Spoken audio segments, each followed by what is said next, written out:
Okay, Avery. I've got you. We'll start first with Josh Robbins. Taylor, I know this must be a disappointing ending. I'm curious, please, what was your message to your players just now? How proud I am of them. This was an unbelievable season. Many people are going to say, what a good season. This was a great season for the Memphis Grizzlies. So much individual growth, so much team growth to get to this point. Every team in the NBA has gone through a unique season, unique challenges, but our team has stuck together and put ourselves in this great position to play meaningful basketball at the end of the season, push through and break through and make it into the playoffs and, go up against best team in the NBA and do some great things and do some things that are going to motivate us moving forward. So just so proud of them, the togetherness of this team, the fight and competitiveness of this team day in and day out. We've got a bright future ahead of us that I know if we continue to work on the things that we are capable of and we will work on and the investment everyone's put in, we're going to have just this bright future that I'm so excited about. Drew Hill. Taylor, you mentioned that bright future. How much of that, obviously a lot of it is tied to Ja. How do you sort of assess his overall year and then also what you saw from him in this playoff series? Yeah, obviously Ja is an unbelievably huge part of our future. So many guys on our roster are a big part of our future, which gives me, so much confidence in what we're going to be able to accomplish. But Ja has grown up so much this year. I know he's going to be highly motivated going into the offseason of taking the next level as a player and continuing to help this team take the next step. His words going to the locker room, we will be back. And that's a great mentality that's motivating for his teammates, obviously for the entire staff to continue to know what we've laid as a foundation moving forward. And for him, his foundation as a player is only continuing to get started. He's only continuing to scratch the surface of what he can become as a player. His talent, his leadership, his IQ, his impact on winning. And then in the playoffs, you saw him rise to the occasion. He's built for these moments. And he's only going to learn and grow from these playoff series and playoff, environments over the last couple of weeks to fuel him for being even better in the regular season and then the playoffs beyond. So that's how he's motivated. That's how he's built. That's why it's a blessing to be able to work with someone like him. And, very impressed with his second season and knowing he's got so much great basketball ahead of him. Evan Barnes. Taylor, you said this has been a great season overall. I know you've kind of resisted our attempts to kind of reflect on this, what's been good about the season. But just if you could now, what will you take away specifically from the growth of this year that showed how much this team improved from where they were at the beginning, Ja getting hurt, to now battling 5 games with the Jazz? Well, I'd say, we'll have more reflection when we do our exit interviews, of course. But, in the moment right now, I would say just, our ability to, continue to work at a rate that prepares you to play winning basketball.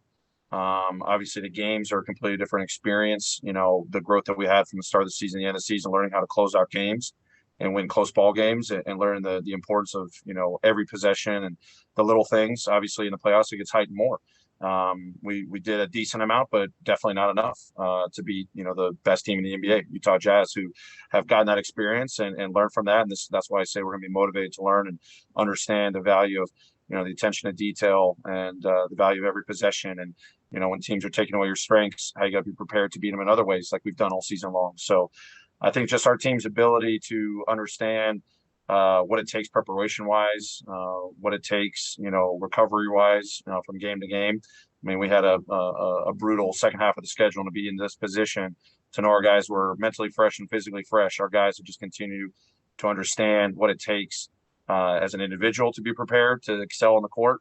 But then what they got to do as a team. And we played unbelievably great team basketball, unselfish offensively. To be a top 6 or 7 defense with this squad is unbelievable to watch. The commitment on that end just continues to lay the foundation of, as our guys continue to develop, their talents develop, and we have this system that everyone's continued to be a part of and owned. That's exciting. That's what that excitement is, and that's what that growth is. And hopefully we come back after investing a lot in this offseason that's ahead of us and take another step next year. Parker Fleming. Hey, Coach. So for Dylan, specifically, whether it's him taking on those tough defensive assignments all season long, or even this playoffs, and taking on a bigger offensive load while also increasing his efficiency. Just talk about just the beginning of the year and end of the year growth for him, just in those aspects of his game, but also as a leader as well. Oh, what I love about him, and very, very the same way for all of our guys, is his coachability. We always talk about his competitiveness, his spirit, his preparedness, physically, playing for oppositions, pretty much every single night. He's guard the other team's primary, perimeter player, or even, their best player, guarding bigs at times. He loves that challenge. He's motivated by that. I think he took a huge step from last season, this season, as you said, continuing to find ways to be prepared from a mental standpoint, a physical standpoint, to endure that. Obviously, we're going to continue to challenge him to continue to be more of a disciplined defender, on how important he is, and a versatile defender to be able to guard multiple positions. And offensively, as he continues to get different usage rates, over the course of the season, as his role can potentially change over the course of a year. His efficiency definitely is something that we're going to continue to push him. When he has great playmaking nights, it sets a tone for us offensively, and is a great showing for him. So, that's going to be stuff we'll talk about with him as we go into the offseason. These are all conversations we've had over the season that's gotten him to this point to excel at this stage, to be a guy that can be elite defensively, accept those matchups, and then offensively be a guy that can embrace a lot on the offensive end as well. So we're only going to make him continue to be a more disciplined, efficient, competitive player, because that's what we're trying to build on our entire roster. That's all the time we have. Thank you, Coach. Great. Thanks, everybody.